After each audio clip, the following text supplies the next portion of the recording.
Hai.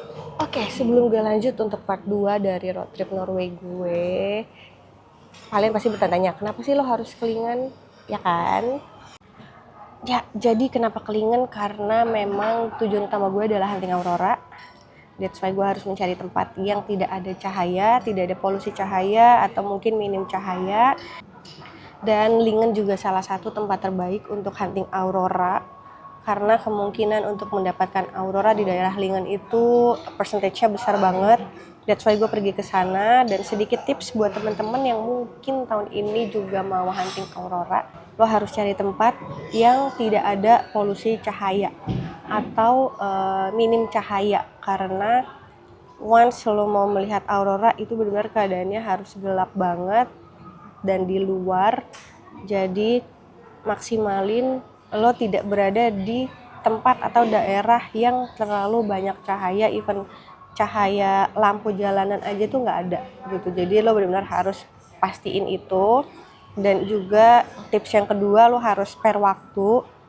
Kalau lo spare hanya untuk 2 hari, menurut gue nggak apa-apa juga sih, tapi itu agak riskan karena yang kayak kalian tahu, aurora itu akan muncul saat satu yang udah pasti kalau cuacanya terang, nggak hujan atau nggak mendung. Dua, tidak terlalu berangin, karena kalau berangin itu juga ngaruh. Kenapa? Karena awannya akan jadi banyak di daerah itu karena ikut ke bawah angin gitu. Jadi walaupun lo udah nyari spot yang bagus atau yang terbaik untuk mendapatkan aurora, once itu berangin itu akan mempengaruhi banget. Jadi kalau itu berawan, lo nggak akan dapat aurora. Yang ketiga, lo harus download aplikasi aurora yang kayak gini, karena ini ngebantu banget. Nggak mungkin lo 24 jam atau berjam-jam di luar, apalagi dengan cuaca yang dingin, nungguin aurora itu impossible. Jadi better lo download aja aplikasinya dan lo make sure settingannya udah pas, lokasinya udah sesuai dengan lokasi lo saat itu. Once KP-nya tinggi, aplikasinya akan kasih notifikasi dan lo bisa langsung keluar gitu. Jadi nggak usah berlama-lama di luar untuk nungguin aurora. Berapa hari sih gue di Norway kemarin? Kayaknya seminggu kurang lebih. Tapi yang pasti gue di Lingen itu sekitar 4-5 hari kalau nggak salah.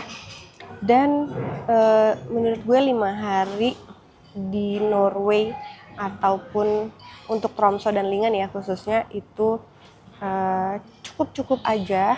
Apalagi kalau lo memang tidak berniat untuk hunting aurora, itu cukup banget karena memang daerahnya tidak terlalu besar. Jadi 5 hari itu menurut gue cukup. 2 hari aja pun cukup untuk lo explore daerah Lingen doang, karena memang daerahnya balik lagi itu cuma desa, jadi nggak terlalu besar.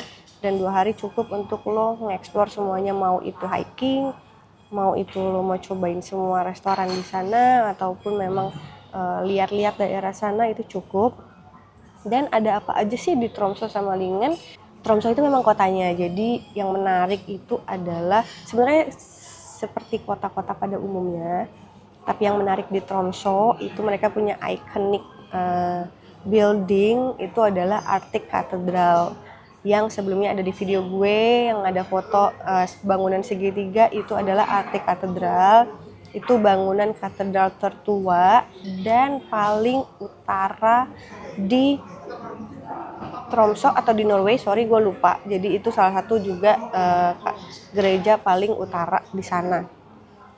Nah, selain itu di dekat Arctic Cathedral juga ada Tromso Bridge, jadi jembatannya gitu. Di situ lo bisa ngeliat city view, tapi yang berbeda dari city view di sini adalah biasanya city view itu cuma ngeliat komplek-komplek perumahan, gedung-gedung tinggi, bangunan-bangunan bagus. Nah, di sini lo bisa ngeliat kapal, terus juga danaunya, dan di seberangnya lagi ada perumahan yang gedungnya itu unik banget.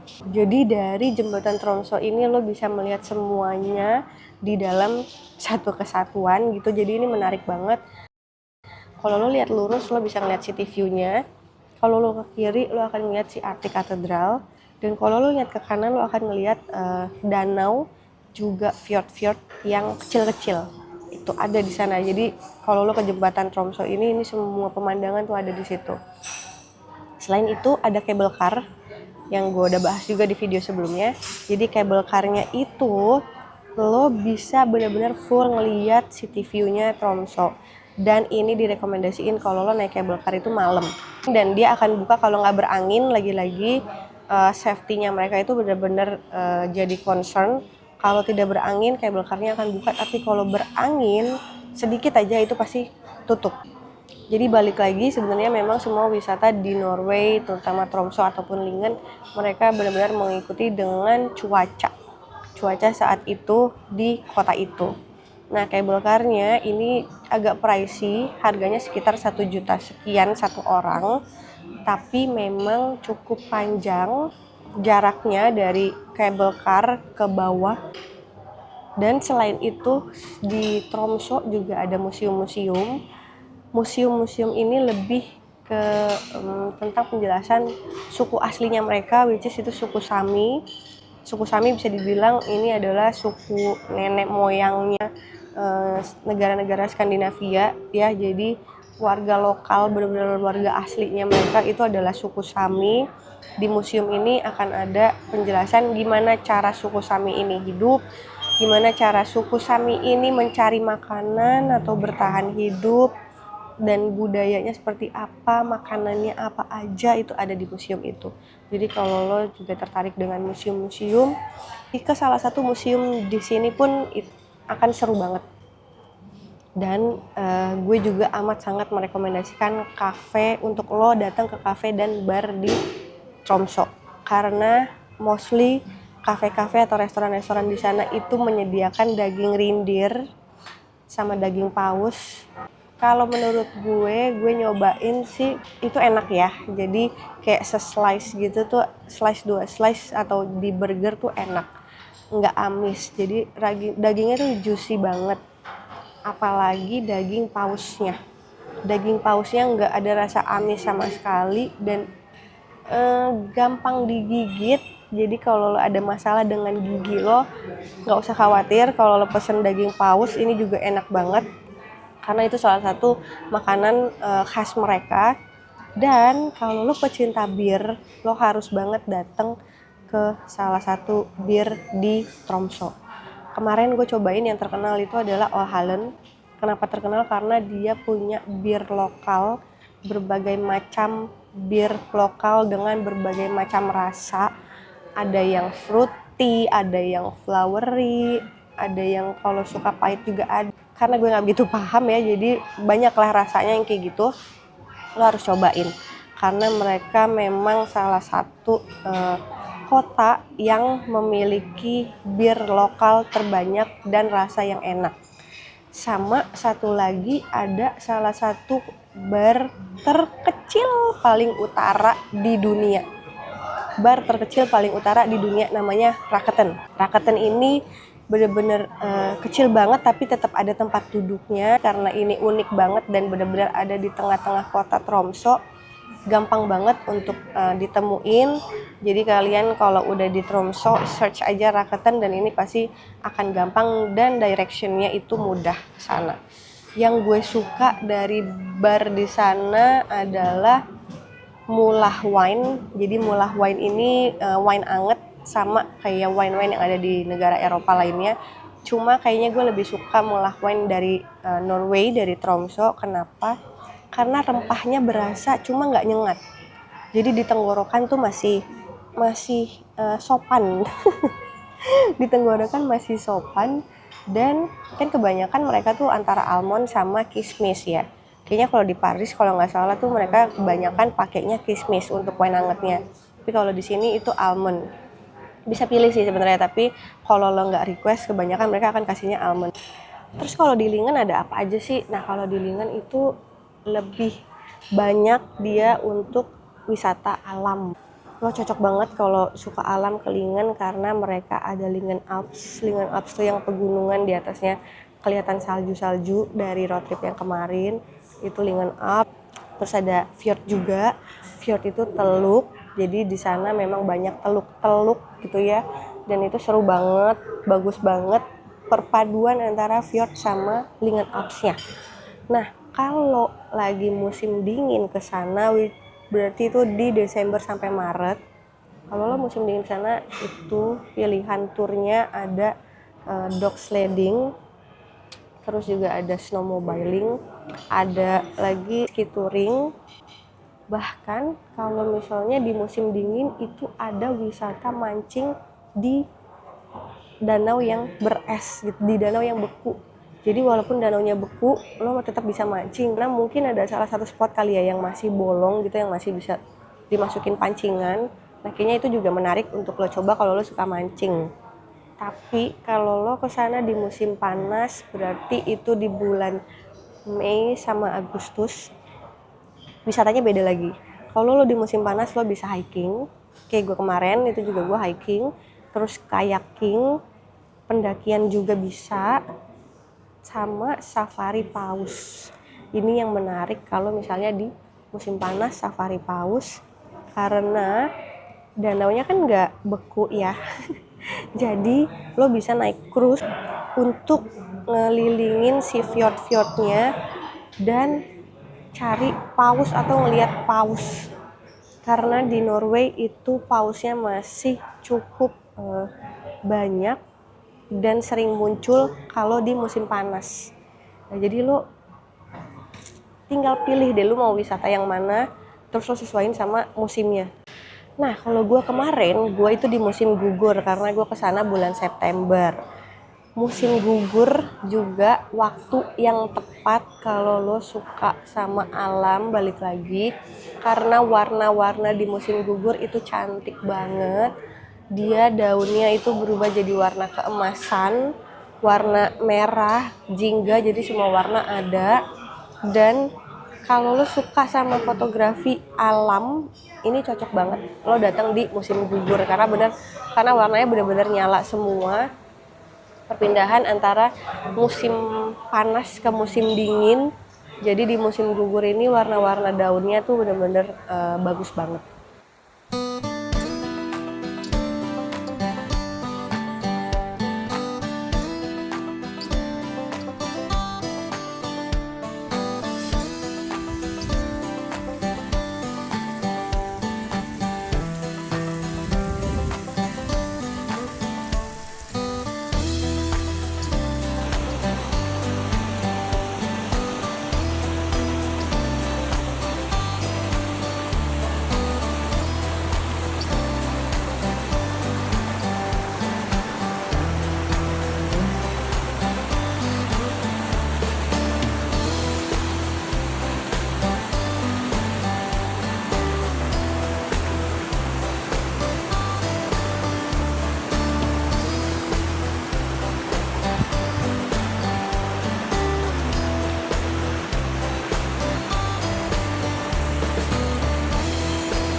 Tapi di musim gugur itu hawanya udah mulai dingin, suhunya udah mulai rendah.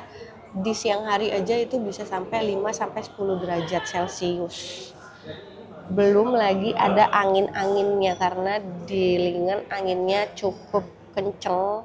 Jadi 5 derajat sampai 10 derajat Celcius dengan angin yang kenceng menurut gue itu dingin.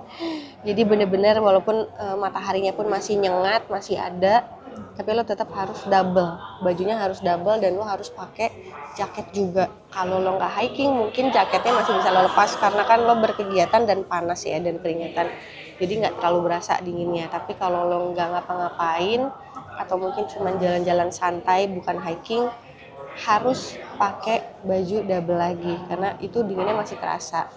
Dan kalau malam itu bisa sampai di 0 derajat bahkan minus. Apalagi kalau lo mau hunting aurora di Lingen, ya gue saranin lo harus benar-benar prepare untuk cuaca dinginnya kalau di musim gugur.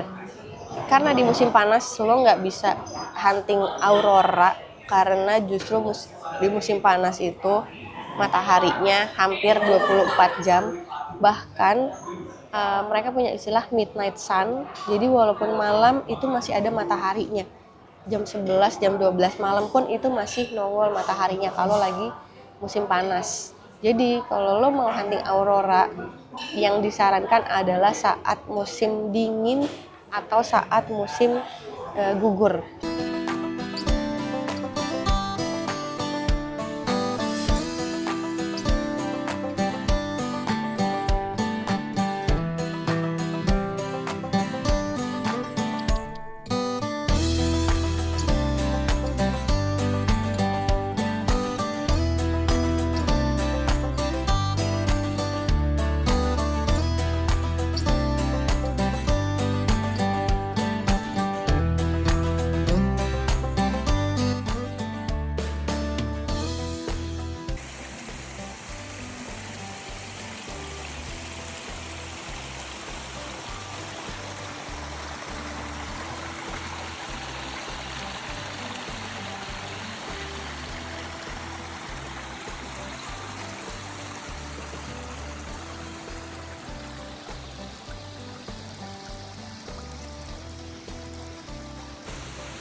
Itu video aurora gue di hari kedua, karena kemarin hari pertama gue nggak dapet. Hari pertama itu kayak yang kalian lihat di video sebelumnya, itu cuman samar-samar, bahkan cuma bisa dilihat kalau lo pakai kamera handphone dan lo foto dari handphone. Jadi kalau pakai kasat mata itu nggak kelihatan sama sekali. Dan tipsnya adalah lo harus download tadi yang gue bilang, aplikasi Aurora, dan lo harus setting untuk alert atau notification. Kalau KP-nya itu tinggi, dia akan muncul notifikasi ke handphone lo. Jadi lo harus setting aplikasinya kalau KP-nya tinggi untuk kasih alert ke lo atau pop up notification. Biar kenapa? Biar lo tahu saat itu auroranya lagi muncul di daerah lo berada. Nah, KP-nya tuh apa sih? Jadi KP itu untuk menentukan seberapa banyak atau seberapa besar aktivitas aurora saat itu. Dan KP itu adalah aktivitas geomagnetik. Kalau nggak salah itu adalah badai matahari. Ya, jadi geomagnetik itu dari badai matahari dalam skala 0 sampai 8 atau 10 gitu. Nah, kalau KP-nya itu 0 sampai 1 atau mungkin 2, itu aktivitasnya rendah banget, which is nggak akan ada aurora yang muncul. Jadi lo nggak akan bisa ngelihat kalau KP-nya cuma 0 atau 1 di daerah lo berada saat itu. Tapi kalau KP-nya itu 2, bahkan di 3, kemungkinan lo ngeliat aurora itu sekitar 40-50% asalkan nggak berawan dan cuacanya terang. Jadi kalau misalnya dia berawan atau mungkin sedikit mendung, kemungkinannya pun masih kecil karena auroranya masih malu-malu dan lo nggak akan bisa ngelihat dengan kasat mata. Minimal berapa sih kalau misalnya bisa ngeliat aurora dengan jelas dan terang? Minimal di KP4.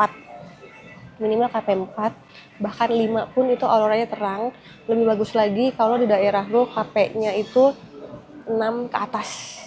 Jadi kalau 6 ke atas walaupun itu lo berawan, itu udah pasti auroranya akan tetap kelihatan jelas. Jadi kalau lo berawan, auroranya pasti akan terlihat jelas banget, bahkan terang banget. Warnanya itu juga akan berbagai macam, dari hijau, biru, ungu, bahkan di merah pun itu akan muncul tuh. Dan kalau dia 6 ke atas, lo nggak cuman ngelihat aurora sebatas garis, lo akan melihat aurora full di langit, seakan-akan lo benar-benar di bawah auroranya. Aurora ini kemarin gue dapet dan muncul itu sekitar jam 9:15 itu udah mulai terang sampai jam kurang lebih jam 10. Jadi sekitar 40-50 menit gue bisa melihat aurora dengan full. Jadi ini aurora full show yang gue dapet di hari kedua di Lingen, dan ini luar biasa banget. Gue happy banget karena gak sia-sia perjalanannya jauh, gak sia-sia gue nyetir juga dengan deg-degan karena harus setir kiri, beda dari yang biasanya di setir kanan. Dan ini menurut gue experience yang mahal. Sejauh ini trip yang paling berkesan buat gue karena akhirnya wishlist gue tercapai untuk melihat aurora dengan jelas. Walaupun di hari pertama gue sedikit sedih karena nggak dapet aurora, cuman kelihatan dari kamera, dan kalau ngeliat langsung ke langit gitu itu nggak kelihatan. Tapi ya Tuhan baik banget. Jadi di hari kedua, which is ini hari terakhir gue di Lingen, karena gue harus balik ke Tromso besok paginya, gue mendapatkan aurora seindah ini dan sefull ini.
Last but not least, gue pengen kasih tahu. Jadi pulang itu kayak yang gue ceritain juga, gue lewat jalur laut, gue naik ferry.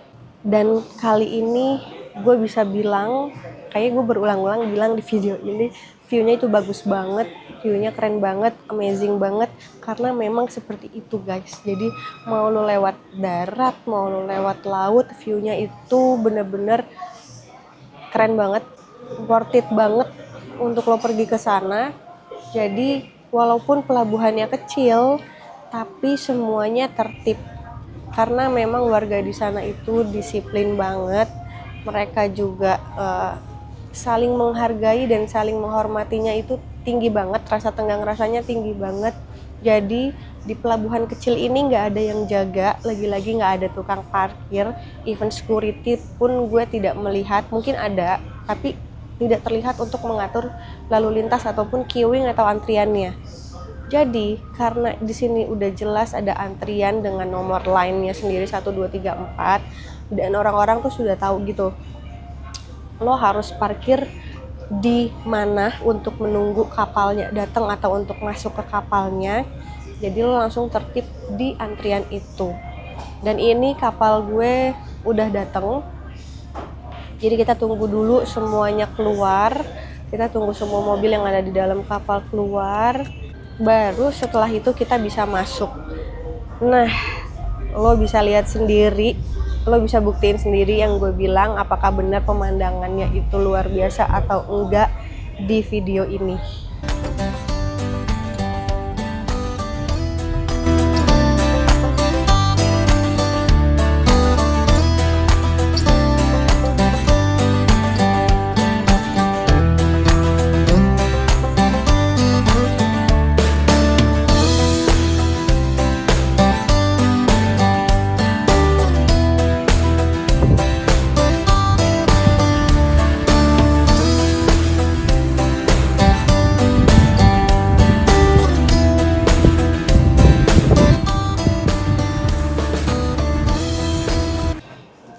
Jadi kalau lo mau cobain ferry dan lo bawa mobil sendiri, ini nggak ribet sama sekali. Lo nggak harus beli tiket atau karcisnya karena again and again di Tromso ataupun di Lingen ini udah digital, teknologinya udah bener-bener maju.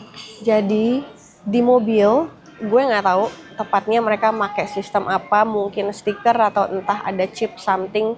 Tapi yang pasti di dalam mobil itu udah ada sistemnya. Jadi once lo naik ferry ataupun mungkin parkir yang tidak ada penjaganya, mobil lo langsung ke record dan tagihannya nanti akan muncul di akhir bulan. Nah karena mobil ini gue rental, kemungkinan nanti tagihannya akan masuk ke rentalnya. Jadi nanti akan dipotong dari deposit gue pas pertama gue ngambil mobil itu. Ada satu momen yang menarik pas gue pulang dari Lingen ke Tromso. Ini ada perbaikan jalan sama kayak di Indo, perbaikan jalan. Tapi kalau kalian perhatiin di sini nggak ada petugas untuk mengatur lalu lintas, nggak ada petugas untuk ngeberhentiin atau ngelanjutin perjalanan mobil-mobil atau untuk nyuruh mereka nunggu dulu karena yang di bagian sana mungkin mau jalan atau yang di bagian sini bagiannya jalan, itu nggak ada.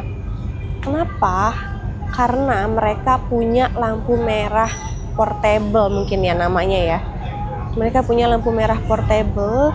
Jadi kalau ada perbaikan jalan, mereka akan taruh lampu merah itu dengan jarak beberapa meter sesuai dengan SOP-nya mereka.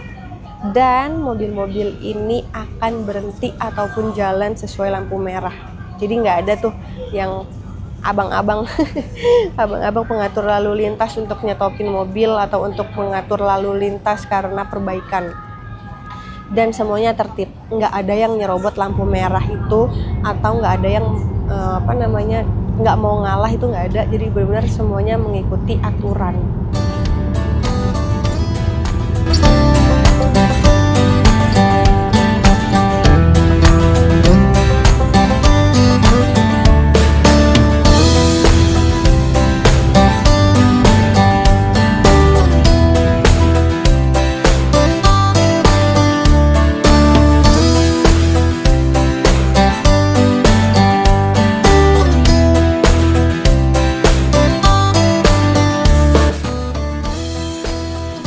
Gue harus ceritain juga ke kalian, pas di airport itu gue melakukan check-in sendiri. Mungkin kalau self check-in udah biasa ya, tapi ini bener-bener gue melakukan semua sendiri. Dan gak hanya gue, semua orang di airport itu melakukan check-in ini sendiri. Tidak ada bantuan dari staff di awal masuk airport. Dari awal mau check-in itu gue ngeprint luggage tag sendiri, gue nempelin luggage tag ke koper itu pun sendiri, sampai gue masukin koper gue ke check-in counter pun sendiri. Gue nge-scan tagnya itu juga sendiri. Sama sekali tidak ada staff yang membantu or even standby di situ kalaupun ada yang nanya. Yang bikin amazed-nya adalah orang tua di sana bukan elderly ya, jadi orang tua di sana yang mungkin umur 50-60 tahun, which is masih bisa jalan, yang masih kuat, masih bisa jalan, terus jalannya juga nggak yang tergopoh-gopoh, ngelihatnya juga masih bagus, bahkan untuk gerek koper atau bawa koper juga masih kuat, itu nggak dibantuin sama sekali. Mereka pun bisa untuk melakukan hal ini.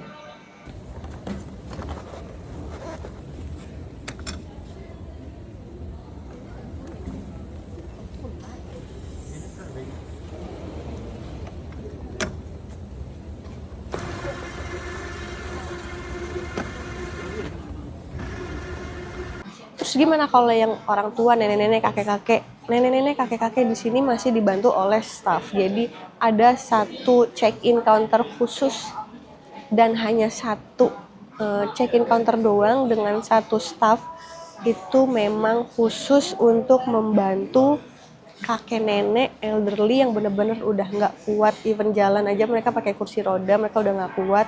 Jadi yang benar-benar butuh banget bantuan dari staff, baru mereka bisa ke check-in counter dan dibantu check-in oleh staffnya. Tapi kalau yang anak muda atau mungkin orang tua yang masih 60-70 masih kuat, itu tidak ada bantuan sama sekali, jadi harus benar-benar melakukan check-in sendiri.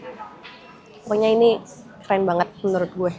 Di kota yang tidak terlalu besar ya, menurut gue lebih besaran Jakarta, hal ini diterapkan. Menurut gue itu out of the box banget dan warganya keren. Seperti biasa di akhir video gue akan spill biaya-biaya yang kemarin gue keluarin, tapi mungkin nggak begitu lengkap karena jujur gue udah sedikit lupa, tapi gue maksimalin untuk kasih tahu detailnya ke kalian. Untuk satu ke Norway itu sebenarnya gue landing atau masuk Europe dari Paris. Jadi gue beli tiket Jakarta Paris PP itu 13 juta. Lalu dari Paris ke Norway atau ke Tromso-nya itu gue naik pesawat lagi, dan tiket PP-nya untuk Paris Tromso, CDG Tromso itu sekitar 7 juta PP. Poinnya adalah pesawat-pesawat dari Paris ke Norway itu nggak include sama bagasi. Jadi lo harus beli lagi bagasi, apalagi pasti kita-kita yang dari Indonesia itu kan pasti akan bawa koper gede yang nggak mungkin muat dan nggak mungkin bisa masuk di cabin. Jadi lo harus beli lagi, itu sekitar 700-800 ribu again, sesuai dengan currency saat itu. Lalu untuk biaya rental itu sekitar 4,7 3 hari. Gue dari kemarin dari tanggal 21 sampai tanggal 24, ya itu 3 hari. Nah itu belum termasuk sama deposit. Jadi depositnya sendiri itu sekitar 5 juta sekian. Iya, depositnya lebih mahal dari biaya sewa. Gue juga nggak ngerti. Padahal saat itu currency-nya nggak beda jauh dari saat gue book rental mobilnya sama gue bayar depositnya. Dan karena gue pakai mobil listrik, jadi pemakaian bensin itu nggak ada, dan ini benar-benar murah banget karena setiap penginapan itu menyediakan charge mobil gratis, jadi nggak ada bayar sama sekali. Makanya kemarin gue di Lingen pun gue tidak mengeluarkan uang sama sekali untuk charge baterai mobilnya, karena tiap gue pulang ke hotel atau ke cabin itu gue bisa langsung ngecharge, bisa full lagi. Cuma disayangkan saat gue pulang atau ngebalikin mobil itu kan harus tetap dengan keadaan penuh. Sedangkan charge mobil listrik itu kan nggak cukup 30 menit atau 1 jam, dan itu memakan waktu. Jadi pilihannya adalah gue bayar uang tambahan untuk charge mobilnya, atau gue bayar uang tambahan untuk additional charge karena terlambat balikin mobil. Nah, karena lebih mahal terlambat balikin mobil karena lewat dari 1 jam itu dihitung lo nyewa sehari lagi. Jadi kita memilih untuk bayar additional charge untuk dipenuhin lagi baterainya oleh mereka, nggak sama kita gitu. Jadi sebenarnya kekurangannya itu. Dan kenapa gue memilih naik ferry pulangnya, salah satunya adalah pertimbangannya itu. Gue nggak punya waktu cukup banyak untuk ngecharge mobil atau balikin si mobil tepat waktu gitu. Karena kalau gue lewat jalur darat lagi pun baterainya akan lebih banyak terkuras. Ibaratnya bensinnya akan lebih banyak habis daripada kalau gue naik ferry gitu. Karena naik ferry menghemat 30-40 menit dan itu benar-benar lumayan banget. Jadi baterai gue dari awal kan penuh, jadi cuman habis 1 atau 2 bar. Dan untuk Aurora Fjord cabinnya, penginapan gue di Lingennya itu gue juga 3 malam dari tanggal 22 ke 25. Totalnya kemarin 7.500 NOK dan currency saat itu 12 juta sekian untuk 3 malam. Jadi semalamnya 4 juta. Mahal, iya mahal banget, tapi menurut gue worth it banget dengan view yang keren banget. View-nya luar biasa. Gue bisa langsung ngeliat Lingen Alps dan itu juga Arctic Circle. Dan gue juga mendapatkan view aurora yang sesuai dengan ekspektasi gue. Jadi benar-benar worth it. Ada nggak penginapan lebih murah? Ada banget di sekitar situ, banyak banget penginapan ataupun Airbnb, bahkan guest house. Jadi kalian bisa cek-cek aja di sekitaran Lingen. Tapi kenapa gue merekomendasikan atau gue memilih si Aurora Fjord Cabin? Karena posisi dan letak dari akomodasi itu bagus banget untuk melihat aurora. Gue nggak perlu naik mobil atau muter-muter cari daerah mana yang bisa gue datengin dengan view atau dengan cahaya yang minim untuk melihat aurora dengan sangat jelas tanpa ada penghalang apapun. Nah, Aurora Fjord Cabin itu bener-bener good choice banget, itu best deal banget menurut gue. Jadi lo tinggal keluar cabin, jalan dikit ke parkiran, which is parkirannya itu juga lapang, jadi lo bisa lihat aurora dengan amat sangat jelas. Makanya gue memilih Aurora Fjord Cabin selain akomodasi terdekat lainnya. Untuk makanan gue akuin di sana memang mahal banget. Paling murah aja kemarin itu gue makan di Lingennya 129, 130 something untuk burger doang. Itu 129 NOK. Kalian bisa coba convert aja NOK to IDR berapa. Kemarin kalau nggak salah gue masih sekitar 150 ribuan something dari NOK to IDR currency-nya. Jadi minim burger aja itu harga yang harus gue keluarin segitu, belum sama minum. Atau kalau misalnya lo mau makanan yang lebih berat lainnya, itu memang mahal banget di sana. Jadi ya kalian bisa perkirakan sendiri biaya-biaya kalau memang tertarik untuk ke Lingen. Satu lagi yang gak kalah penting yaitu SIM internasional.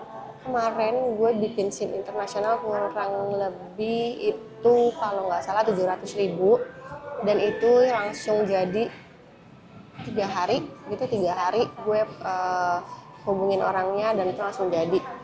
Dan ini untungnya di Norway tidak butuh administrasi lainnya atau dokumen-dokumen khusus lainnya, jadi cukup SIM internasional kita pun bisa untuk lo sewa mobil atau nyetir di Norway.